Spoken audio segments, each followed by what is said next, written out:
Welcome to the Cheer Athlete. Today's episode, we're going to start off Breast Cancer Awareness Month, and we're going to talk about why it's important for you to teach your kids about breast cancer, about how to screen for breast cancer, and other screenings that may be important for your kids, and when to start to do this. Welcome to the Cheer Athlete Podcast, where we bring coaches, parents, and athletes expert tips and advice to help keep cheerleaders healthy, strong, and at the top of their game. Now let's go. If you don't know me, I'm Laura Turner. I'm a doctor of physical therapy and I'm a strength coach. And um, I have been affected by breast cancer. I myself have not had it. When I was 16 and I was cheering at that time, I found my first lump in my left breast. Nope. In my right breast. Nope. Yes. In my left breast, in the front here. And that was the scariest thing ever. So this was in the 80s, 1984, actually. And um, I had no idea. My mom was wonderful, but she didn't really tell me about breast cancer or anything like that. Just, you kind of learn like you're poking around a little bit in the shower and like, what's that? And we went to the doctor and, it's very traumatic. You need to have it out. And they do a biopsy and it's just very scary. It turned out to be nothing. It was a fibroadenoma. It was contained. There's no cancer at all. And we went on with our lives. At age 23 or 24, I found a second lump on my other breast, and this was more underneath, closer to my lymph nodes, which tends to be more where the scary things are. That's where more cancer tends to be, not so much up in the upper breast tissue. Um, Again, had surgery, they removed it, and another fibroadenoma. So I was kind of a lumpy person, and I know it's too much information, but hey, it's breast cancer. It's okay. We can talk about it. We are evolved. We can talk about these things now. And I think it's important that we talk about it, right? It's why I'm advocating for you to talk with your kids about it at a young age. And we'll talk about the age, what's okay. Um, and about 2011 or 12, I found a third lump under my left breast. And at that point, I was 43. And that's kind of a more normal time that you're starting to realize like you could have breast cancer. It could have been. And to have three lumps is kind of like, is this normal? Well, turns out for me it was. This time they chose not to remove it and they put a tag in, which to this day I don't like. And I complain about it all the time. I'm aware of it. I'm hypersensitive in my body and I'm aware of everything. So it is what it is. It's important because when I have my yearly mammogram, they know, okay, that's there. They can measure and see, has it changed? Has it grown? And is it different? So when is it important to screen for cancer? Well, mammograms, they really, they don't advocate starting for them until 40 unless you have a family history. I think it's important to start to talk to your kids as soon as they hit puberty. Once they're starting their period and their breasts are changing and their body's changing, you don't have to scare them, but it's a natural part of life. And as our breasts are changing and we're cheering, like it affects everything that you do. Your center of mass is off, your whole body is just out of whack in a normal way. And so teaching them that that's very normal and to embrace it. And, this is why we need to wear sports bras and this is why we need to protect them. They don't need to start doing self breast exam at that age. It's highly, highly unusual for anyone under the age of 25 to be diagnosed with breast cancer. But as per my journey, it's not unlikely to have lumps. And it is important to check out any lumps and to see your physician. And so, as they start to age and they're getting into high school, have a conversation so that when they're in the shower, they know, raise your arm up and just palpate and don't dig, but just palpate along underneath your arm and into the breast tissue. This can give you a good awareness of, are there changes? So they know what their body is like when they are in those very formative high school teenage years through when they turn 25. Now, something I just listened to on the Today Show today is that the BRCA gene, and I'm not going to get the terms right.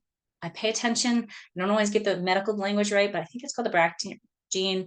And there's multiple levels of breast cancer. And so being informed about that is really important. But this one gene is highly hereditary. And what they were talking about on the today's show is that it can actually be hereditary from your father's side. In the past, it was always just, you look at your mother's history for breast cancer. Now they're saying you need to look at your father's side as well. And I'm going to start, because of this conversation, I'm going to ask my doctor, can we do genetic testing? Because my two aunts on my father's side both had breast cancer. My two cousins on my father's side, their daughters both had breast cancer. I think it's, but no one on my mom's side has had breast cancer, but there's a high history of cancer on my mother's side. No one in my immediate family, touch wood. But having the genetic testing done can give you informed reason to either pursue further medical care if you do have these genes, like seeing what your options are. It doesn't always mean you have to choose to have a mastectomy at age 25. That would be so scary for anyone. But it does mean it just gives you an awareness. If you have a gene, okay, well, what do we need to do? What do we need to pay attention to? Should you have mastectomy or hormone changes? What do you need to do? This is when you need to go talk to someone who deals with breast cancer, and genetic consequences there. I think it's really important, like, just to know. And then again, we have come so far. In 1984, if you were diagnosed with breast cancer, you were most likely going to die. When I was first coaching at Algonquin High School here in Northborough, one of my girls in JV's moms passed away from breast cancer, and it's devastating. It's awful. She was 14. The daughter was 14, and I still, my heart just sinks for her. I think over the years, there were 4 or 5 people on the team whose parents were diagnosed. I know after I stopped coaching, one of my closest parents, and one of the parents I was closest with, was diagnosed. I think probably 2 or 3 of them. And luckily today it's changed. The treatments have changed. They're better. Like, yeah, chemo radiation, they do crappy things to your body, but they get rid of that cancer. They know a lot more about nutrition and causes, or things that contribute to a worsening, and what puts your body at more of a higher risk of feeding the cancer. So knowing, what you can do to prevent it, knowing what you can do to, what are common hereditary markers, and you have them, can be very helpful in longevity and preventing a death from breast cancer. So it's really important to start to teach your kids at a young age. Cheryl Crow was also on the Today Show today. She is a 20-year survivor, and just had a wealth of knowledge about how scary it was back 20 years ago to where we are today. And so we tend to shy away from these scary conversations. We tend to, let's not talk about our breasts. They're very important. It's as far as our body, not just in feeding babies, but they make us female. And the hormones with there, like, it's just part of us. So talk with your kids about it, embrace it, let them express their fears about it, and let them ask questions, and teach them how to look at the next step. Also teach them that there's always hope. Like, even in the worst case scenarios, there's always hope, and you can keep moving forward. And you've got to look and you take care of your body. Look at other screening things to also take care of your body. There's a lot of other markers that are important, like colon cancer at a later age, and endometrial cancer, or endometriosis, or there's a lot of other things that we can do screenings for, whether at home or at your physician's office, that are really important, that will help us to live longer lives and to be healthier in the process.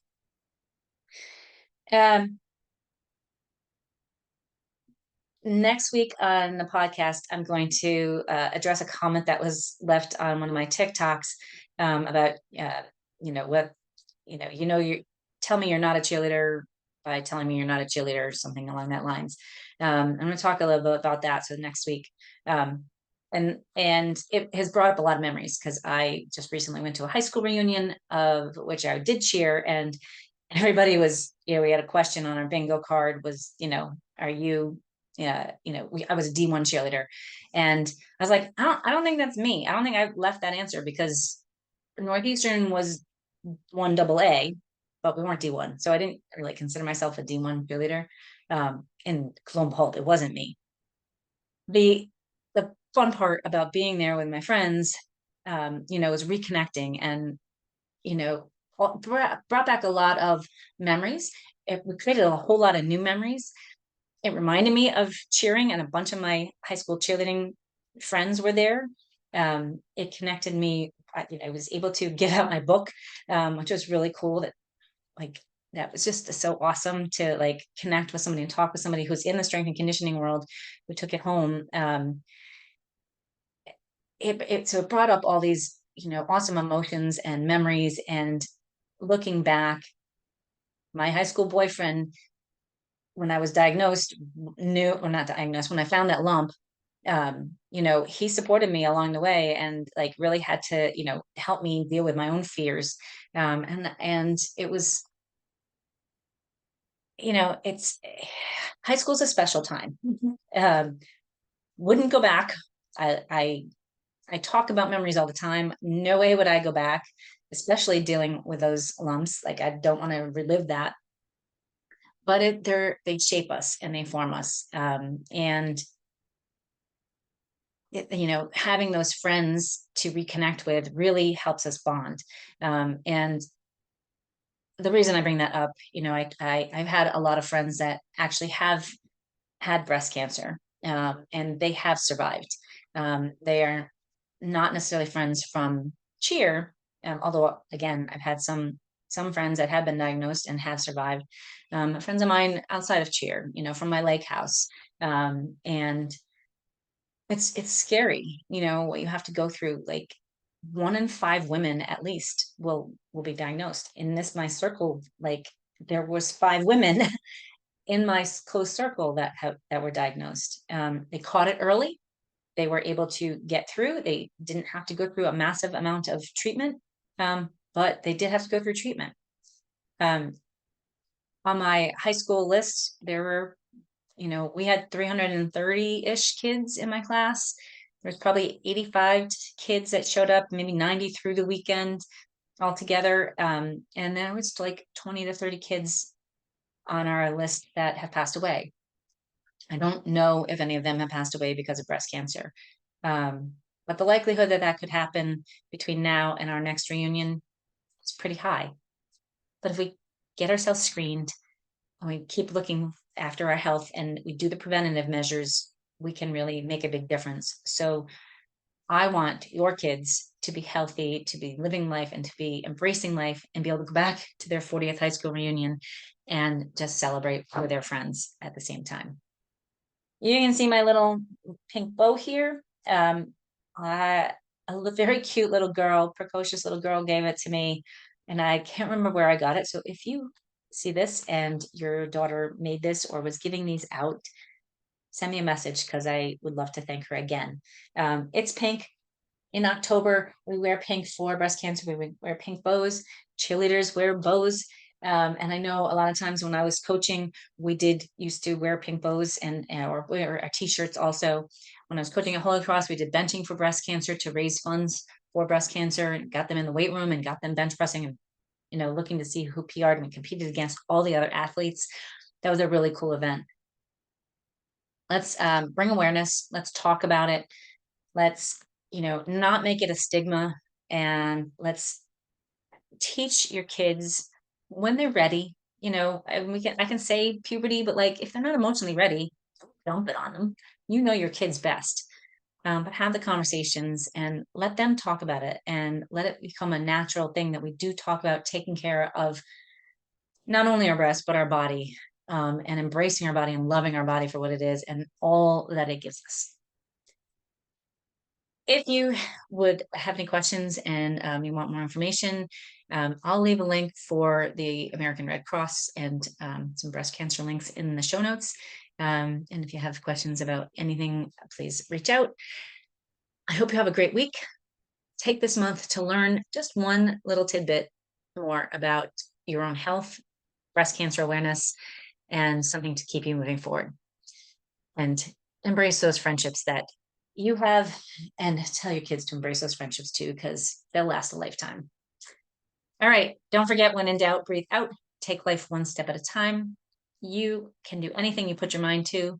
And as my friend Drew Kelleher used to say, you're responsible for your own vibes. So go get the day.